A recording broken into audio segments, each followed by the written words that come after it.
Enchanted Castle by E. Nesbit. Recorded by Peter Eastman. To Margaret Ostler, with love from E. Nesbit. Peggy, you came from the heath and moor, and you brought their airs through my open door. You brought the blossom of youth to blow in the Latin Quarter of Soho. For the sake of that magic I send you here a tale of enchantments, Peggy dear, a bit of my work and a bit of my heart, the bit that you left when we had to part. Royalty Chambers, Soho, West. Chapter 1. There were 3 of them, Jerry, Jimmy, and Kathleen. Of course, Jerry's name was Gerald, and not Jeremiah, whatever you may think. And Jimmy's name was James. And Kathleen was never called by her name at all, but Kathy, or Caddy, or Puss-cat when her brothers were pleased with her, and Scratch-cat when they were not pleased. And they were at school in a little town in the west of England. The boys at one school, of course, and the girl at another, because the sensible habit of having boys and girls at the same school is not yet as common as I hope it will be some day. They used to see each other on Saturdays and Sundays at the house of a kind maiden lady. But it was one of those houses where it is impossible to play. You know the kind of house, don't you? There is a sort of a something about that kind of house that makes you hardly able even to talk to each other when you are left alone, and playing seems unnatural and affected. So they looked forward to the holidays, when they should all go home, and be together all day long, in a house where playing was natural, and conversation possible, and where the Hampshire forests and fields were full of interesting things to do and see. Their cousin Betty was to be there too, and there were plans. Betty's school broke up before theirs, and so she got to the Hampshire home first, and the moment she got there, she began to have measles, so that my 3 couldn't go home at all. You may imagine their feelings. The thought of 7 weeks at Miss Hervey's was not to be borne, and all 3 wrote home and said so. This astonished their parents very much, because they had always thought it was so nice for the children to have dear Miss Hervey's to go to. However, they were jolly decent about it, as Jerry said, and after a lot of letters and telegrams, it was arranged that the boys should go and stay at Kathleen's school, where there were now no girls left, and no mistresses except the French one. "It'll be better than being at Miss Hervey's," said Kathleen, when the boys came round to ask Mademoiselle when it would be convenient for them to come. "And besides, our school's not half so ugly as yours. We do have tablecloths on the tables, and curtains at the windows, and yours is all deal boards and desks and inkiness." When they had gone to pack their boxes, Kathleen made all the rooms as pretty as she could with flowers in jam jars. Marigolds chiefly, because there was nothing much else in the back garden. There were geraniums in the front garden, and calceolarias and lobelias. Of course, the children were not allowed to pick these. "We ought to have some sort of play to keep us going through the holidays," said Kathleen, when tea was over, and she had unpacked and arranged the boys' clothes in the painted chests of drawers, feeling very grown-up and careful, as she neatly laid the different sorts of clothes in tidy little heaps in the drawers. "Suppose we write a book." "You couldn't," said Jimmy. "I didn't mean me, of course," said Kathleen, a little injured, I meant us." "Too much work," said Gerald briefly. "If we wrote a book," Kathleen persisted, "about what the insides of schools really are like, people would read it and say how clever we were." "More likely expel us," said Gerald. "No, we'll have an out-of-doors game. Bandits or something like that. It wouldn't be bad if we could get a cave and keep stores in it and have our meals there." "There aren't any caves," said Jimmy, who was fond of contradicting everyone. "And besides, your precious mamselle won't let us go out alone as likely as not." "Oh, we'll see about that," said Gerald. "I'll go and talk to her like a father." "Like that?" Kathleen pointed the thumb of scorn at him, and he looked in the glass. "To brush his hair and his clothes, and to wash his face and hands, was to our hero but the work of a moment," said Gerald, and went to suit the action to the word. It was a very sleek boy, brown and thin and interesting looking, that knocked at the door of the parlour, where Mademoiselle sat reading a yellow-covered book, and wishing vain wishes. Gerald could always make himself look interesting at a moment's notice, a very useful accomplishment in dealing with strange grown-ups. It was done by opening his grey eyes rather wide, allowing the corners of his mouth to droop, and assuming a gentle, pleading expression, resembling that of the late little Lord Fauntleroy, who must, by the way, be quite old now, and an awful prig. "Entrez," said Mademoiselle, in shrill French accents. So he entered. "Eh bien?" she said, rather impatiently. "I hope I am not disturbing you," said Gerald, in whose mouth, it seemed, butter would not have melted. "But no," she said, somewhat softened. "What is it that you desire?" "I thought I ought to come and say how do you do," said Gerald, "because of you being the lady of the house." He held out the newly washed hand, still damp and red. She took it. "You are a very polite little boy," she said. "Not at all," said Gerald, more polite than ever. "I am so sorry for you. It must be dreadful to have us to look after in the holidays." "But not at all," said Mademoiselle in her turn. "I am sure you will be very good children." Gerald's look assured her that he and the others would be as near angels as children could be without ceasing to be human. "We'll try," he said earnestly. "Can one do anything for you?" asked the French governess kindly. "Oh, no, thank you," said Gerald. "We don't want to give you any trouble at all. And I was thinking it would be less trouble for you if we were to go out into the woods all day tomorrow and take our dinner with us. Something cold, you know, so as not to be a trouble to the cook." "You are very considerate," said Mademoiselle coldly. Then Gerald's eyes smiled. They had a trick of doing this when his lips were quite serious. Mademoiselle caught the twinkle, and she laughed, and Gerald laughed too. "Little deceiver," she said.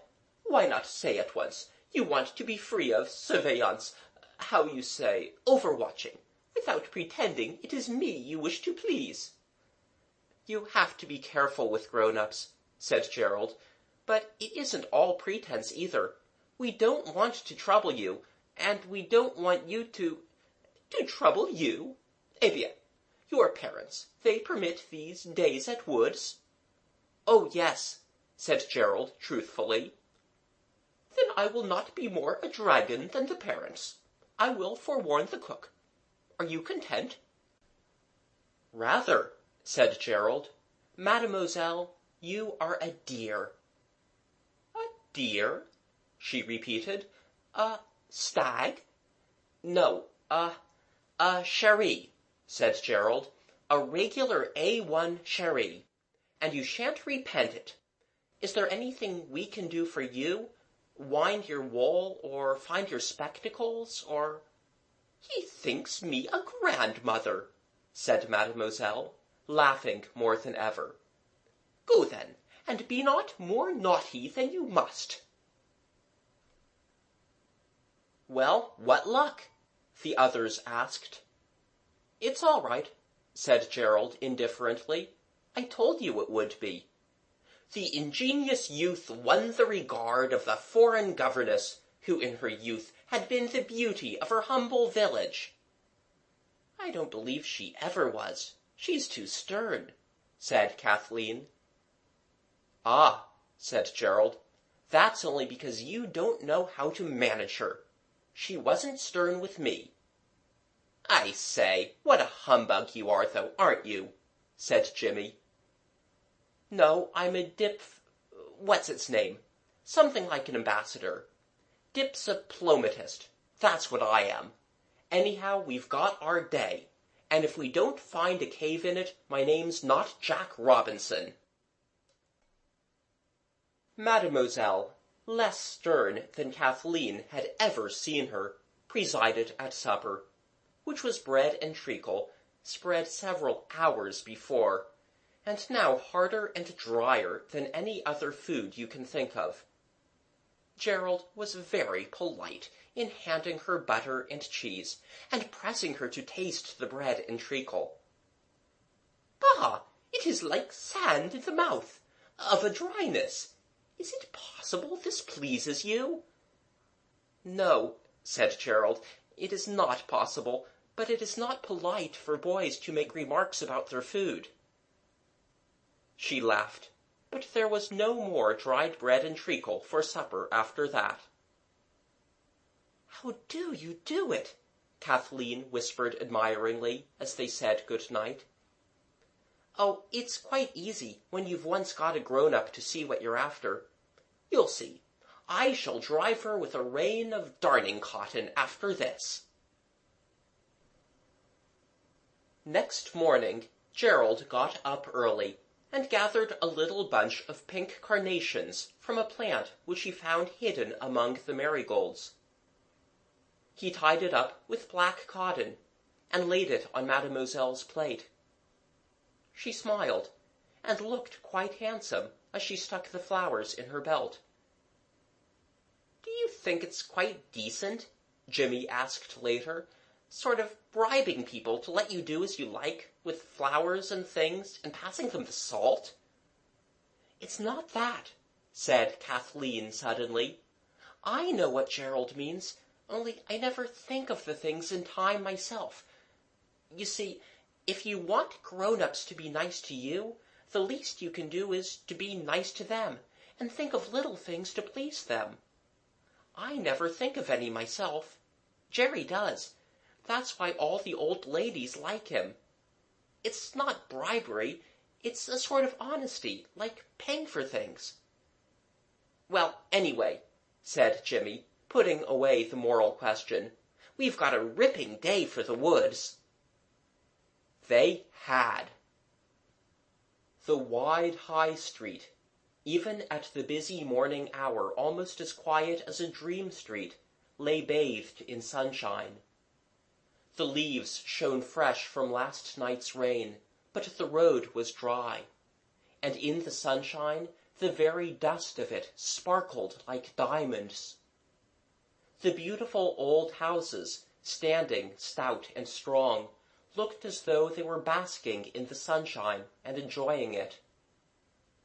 "But are there any woods?" asked Kathleen as they passed the market-place. "It doesn't much matter about woods," said Gerald dreamily. "We're sure to find something. One of the chaps told me his father said when he was a boy there used to be a little cave under the bank in a lane near the Salisbury Road.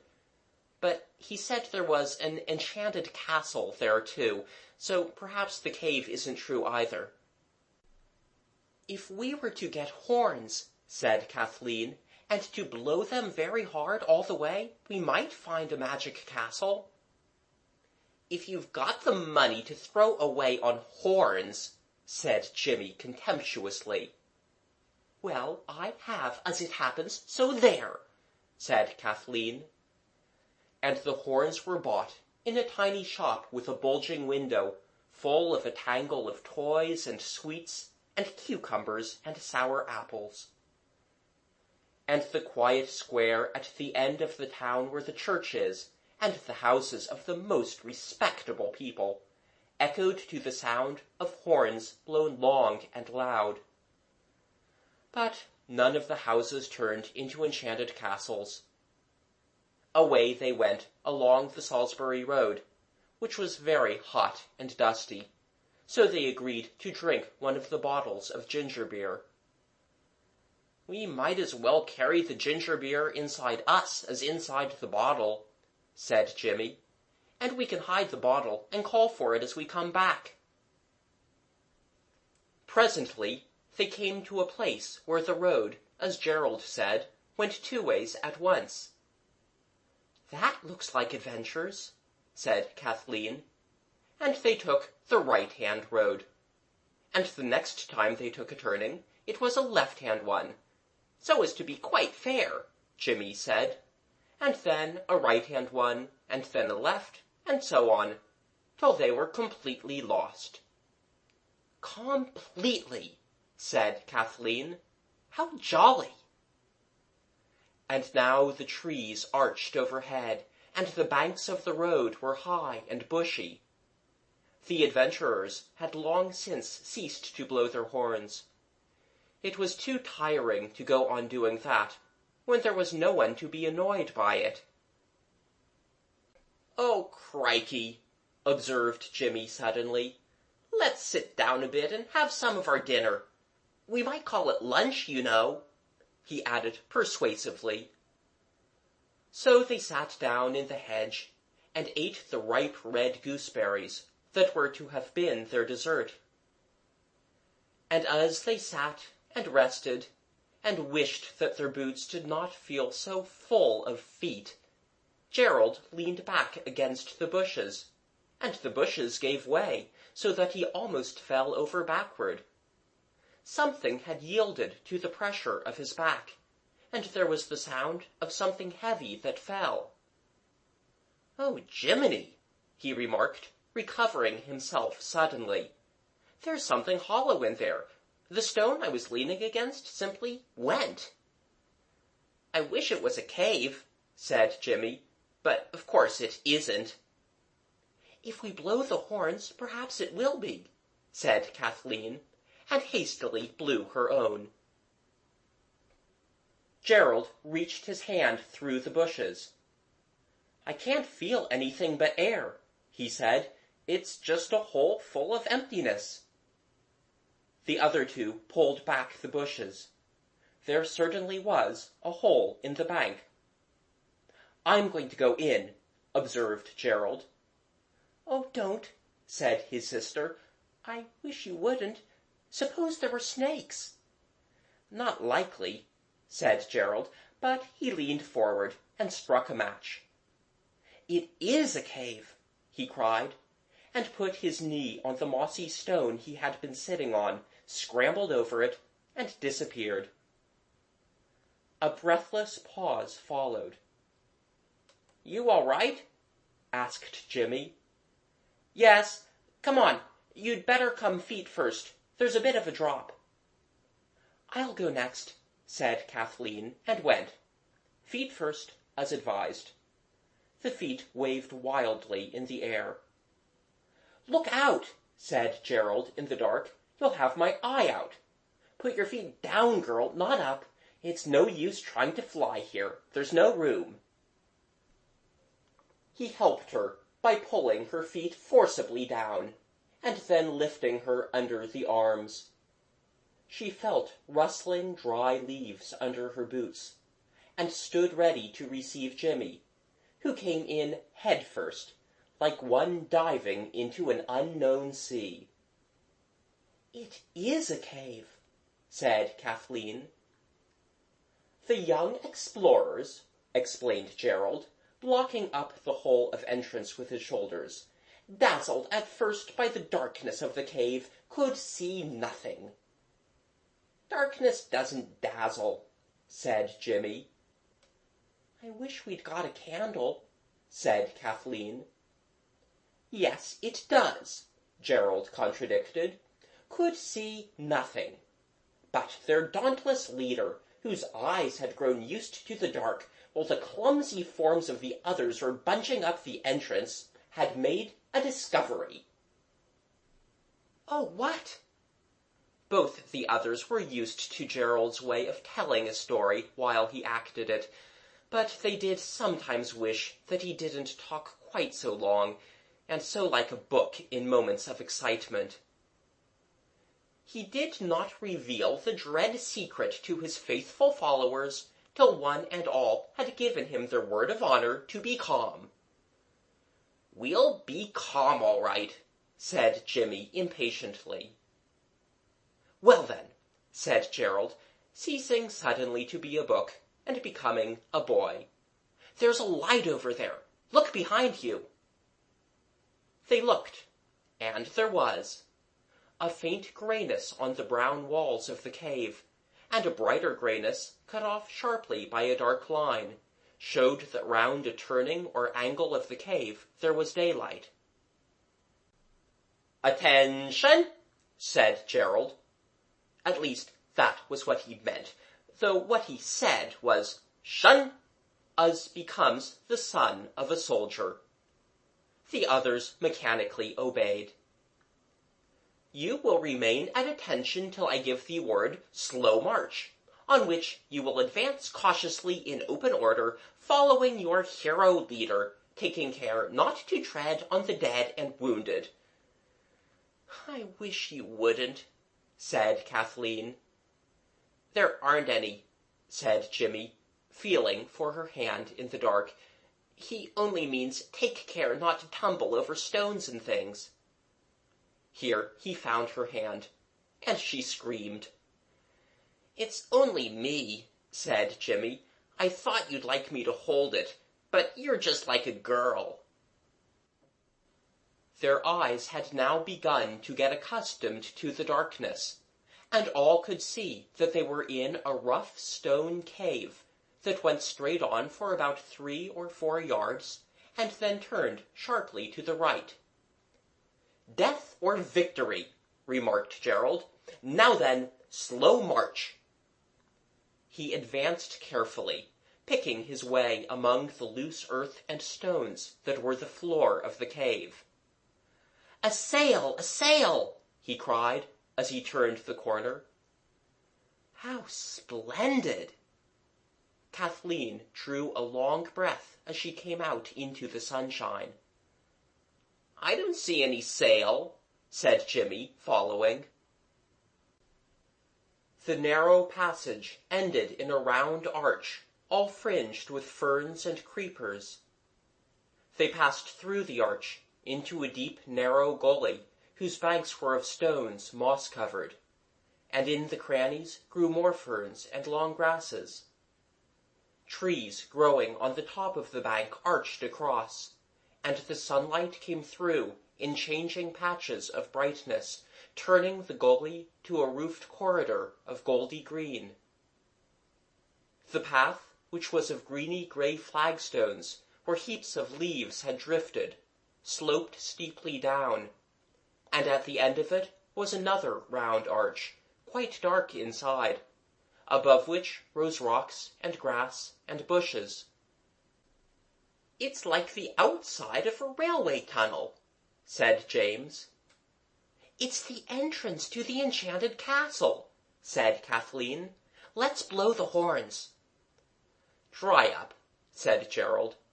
"The bold captain reproving the silly chatter of his subordinates."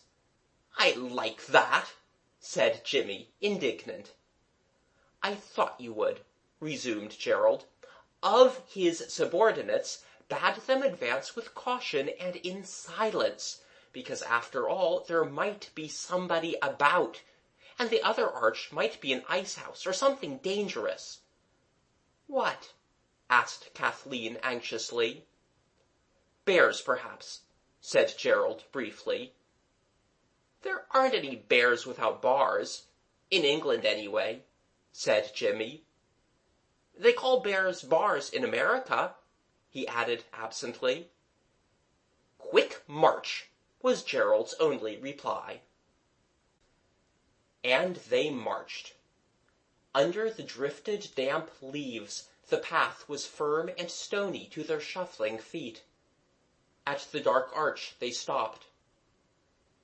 "There are steps down," said Jimmy. "It is an ice-house," said Gerald. "Don't let's," said Kathleen. "Our hero," said Gerald, who nothing could dismay, raised the faltering hopes of his abject minions by saying that he was jolly well going on, and they could do as they liked about it.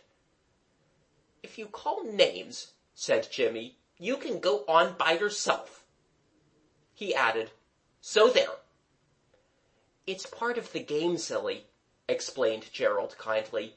"You can be captain tomorrow, so you'd better hold your jaw now, and begin to think about what names you'll call us when it's your turn." Very slowly and carefully they went down the steps. A vaulted stone arched over their heads. Gerald struck a match when the last step was found to have no edge, and to be, in fact, the beginning of a passage turning to the left. "This," said Jimmy, "will take us back into the road." "Or under it," said Gerald. "We've come down 11 steps." They went on, following their leader, who went very slowly, for fear, as he explained, of steps. The passage was very dark. "I don't half like it," whispered Jimmy.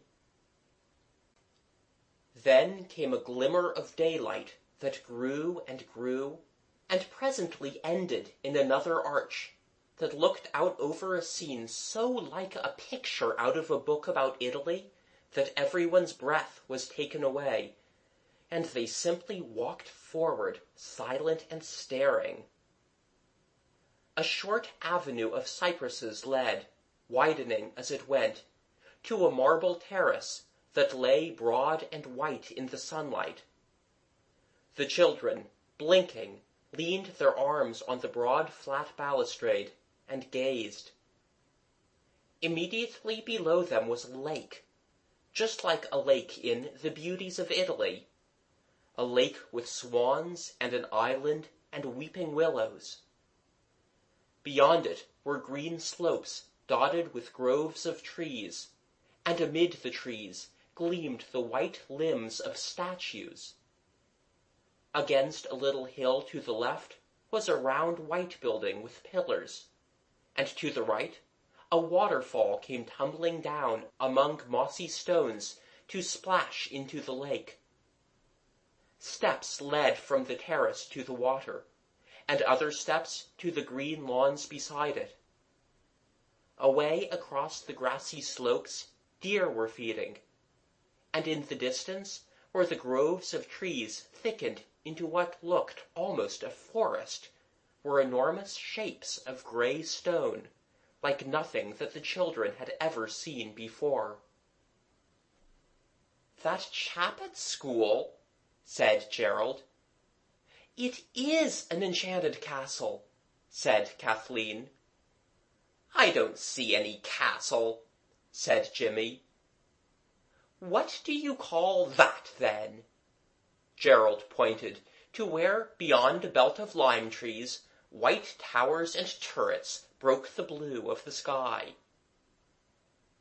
"There doesn't seem to be anyone about," said Kathleen, "and yet it's all so tidy. I believe it is magic." "Magic mowing machines?" Jimmy suggested. "If we were in a book, it would be an enchanted castle, certain to be," said Kathleen. "It is an enchanted castle," said Gerald in hollow tones. "But there aren't any." Jimmy was quite positive. "How do you know? Do you think there's nothing in the world but what you've seen?" His scorn was crushing. "I think magic went out when people began to have steam engines," Jimmy insisted, "and newspapers and telephones and wireless telegraphing." "Wireless is rather like magic when you come to think of it," said Gerald. "Oh, that sort." Jimmy's contempt was deep. "Perhaps there's given up being magic because people didn't believe in it anymore," said Kathleen. "Well, don't let's spoil the show with any silly old not believing," said Gerald with decision. "I'm going to believe in magic as hard as I can. This is an enchanted garden, and that's an enchanted castle, and I'm jolly well going to explore." The dauntless knight then led the way, leaving his ignorant squires to follow or not, just as they jolly well chose. He rolled off the balustrade, and strode firmly down towards the lawn, his boots making, as they went, a clatter full of determination. The others followed. There never was such a garden, out of a picture or a fairy tale. They passed quite close by the deer, who only raised their pretty heads to look, and did not seem startled at all. And after a long stretch of turf, they passed under the heaped-up heavy masses of lime trees, and came into a rose garden, bordered with thick, close-cut yew hedges, and lying red and pink and green and white in the sun, like a giant's many-colored, highly-scented pocket-handkerchief. "I know we shall meet a gardener in a minute, and he'll ask what we're doing here. And then what will you say?" Kathleen asked, with her nose in a rose. "I shall say we have lost our way, and it will be quite true," said Gerald. But they did not meet a gardener or anybody else, and the feeling of magic got thicker and thicker, till they were almost afraid of the sound of their feet in the great silent place. Beyond the rose garden was a yew hedge with an arch cut in it, and it was the beginning of a maze like the one in Hampton Court. "Now," said Gerald, "you mark my words. In the middle of this maze we shall find the secret enchantment. Draw your swords, my merry men all, and hark forward, tally-ho, in the utmost silence." Which they did. It was very hot in the maze between the close yew hedges, and the way to the maze's heart was hidden well. Again and again they found themselves at the black yew arch that opened on the rose garden, and they were all glad that they had brought large, clean pocket-handkerchiefs with them. It was when they found themselves there for the 4th time that Jimmy suddenly cried, "Oh, I wish—" and then stopped short very suddenly. "Oh," he added, in quite a different voice, "where's the dinner?" And then, in a stricken silence, they all remembered that the basket with the dinner had been left at the entrance of the cave. Their thoughts dwelt fondly on the slices of cold mutton, the 6 tomatoes, the bread and butter, the screwed-up paper of salt, the apple turnovers, and the little thick glass that one drank the ginger beer out of.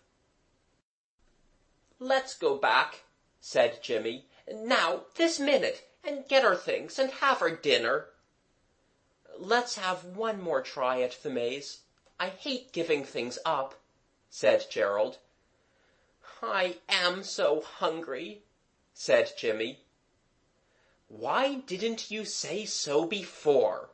asked Gerald bitterly. "I wasn't before," Then you can't be now. You don't get hungry all in a minute. What's that?" That was a gleam of red that lay at the foot of the yew hedge. A thin little line that you would hardly have noticed unless you had been staring in a fixed and angry way at the roots of the hedge. It was a thread of cotton. Gerald picked it up. One end of it was tied to a thimble with holes in it, and the other— "There is no other end," said Gerald with firm triumph. "It's a clue, that's what it is. What price cold mutton now? I've always felt something magic would happen some day, and now it has." "I expect the gardener put it there," said Jimmy. "With a princess's silver thimble on it? Look, there's a crown on the thimble." There was. "Come," said Gerald in low, urgent tones. "If you are adventurers, be adventurers. And anyhow, I expect someone has gone along the road and bagged the mutton hours ago." He walked forward, winding the red thread round his fingers as he went. And it was a clue, and it led them right into the middle of the maze. And in the very middle of the maze they came upon the wonder. The red clue led them up 2 stone steps to a round grass plot. There was a sundial in the middle, and all round against the yew hedge a low, wide marble seat.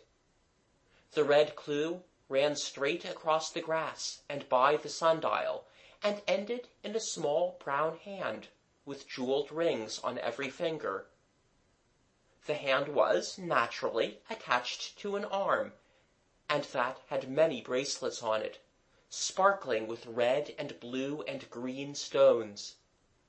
The arm wore a sleeve of pink and gold brocaded silk, faded a little here and there, but still extremely imposing, and the sleeve was part of a dress, which was worn by a lady who lay on the stone seat asleep in the sun. The rosy gold dress fell open over an embroidered petticoat of a soft green color. There was old yellow lace the color of scalded cream, and a thin white veil spangled with silver stars covered the face. "It's the Enchanted Princess," said Gerald, now really impressed. "I told you so." "It's the Sleeping Beauty," said Kathleen. "It is. Look how old-fashioned her clothes are, like the pictures of Marie Antoinette's ladies in the history book. She has slept for 100 years. Oh, Gerald, you're the eldest. You must be the prince, and we never knew it." "She isn't really a princess," said Jimmy. But the others laughed at him, partly because his saying things like that was enough to spoil any game, and partly because they really were not at all sure that it was not a princess who lay there as still as the sunshine. Every stage of the adventure, the cave, the wonderful gardens, the maze, the clue, had deepened the feeling of magic, till now Kathleen and Gerald were almost completely bewitched. "Lift the veil up, Jerry," said Kathleen in a whisper. "If she isn't beautiful, we shall know she can't be the princess." "Lift it yourself," said Gerald. "I expect you're forbidden to touch the figures," said Jimmy. "It's not wax, silly," said his brother. "No," said his sister. "Wax wouldn't be much good in this sun. And besides, you can see her breathing. It's the princess right enough." She very gently lifted the edge of the veil and turned it back. The princess's face was small and white, between long plaits of black hair. Her nose was straight, and her brows finely traced. There were a few freckles on cheekbones and nose. "No wonder," whispered Kathleen, sleeping all these years in all this sun?" Her mouth was not a rosebud, but all the same. "Isn't she lovely?" Kathleen murmured. "Not so dusty," Gerald was understood to reply. "Now, Jerry," said Kathleen firmly, "you're the eldest." "Of course I am," said Gerald uneasily. "Well, you've got to wake the princess." "She's not a princess," said Jimmy, with his hands in the pockets of his knickerbockers. "She's only a little girl dressed up." "But she's in long dresses," urged Kathleen. "Yes, but look what a little way down her frock her feet come. She wouldn't be any taller than Jerry if she was to stand up." "Now then," urged Kathleen, "Jerry, don't be silly. You've got to do it." "Do what?" asked Gerald, kicking his left boot with his right. "Why, kiss her awake, of course." "Not me," was Gerald's unhesitating rejoinder. "Well, someone's got to." "She'd go for me as likely as not the minute she woke up," said Gerald anxiously. "I'd do it like a shot," said Kathleen, "but I don't suppose it'd make any difference me kissing her." She did, and it didn't. The princess still lay in deep slumber. "Then you must, Jimmy. I dare say you'll do. Jump back quickly before she can hit you." "She won't hit him. He's such a little chap," said Gerald. "Little yourself," said Jimmy. "I don't mind kissing her. I'm not a coward like some people. Only, if I do, I'm going to be the dauntless leader for the rest of the day." "No, look here. Hold on," cried Gerald. "Perhaps I'd better—" But in the meantime, Jimmy had planted a loud, cheerful-sounding kiss on the princess's pale cheek, and now the three stood breathless, awaiting the result.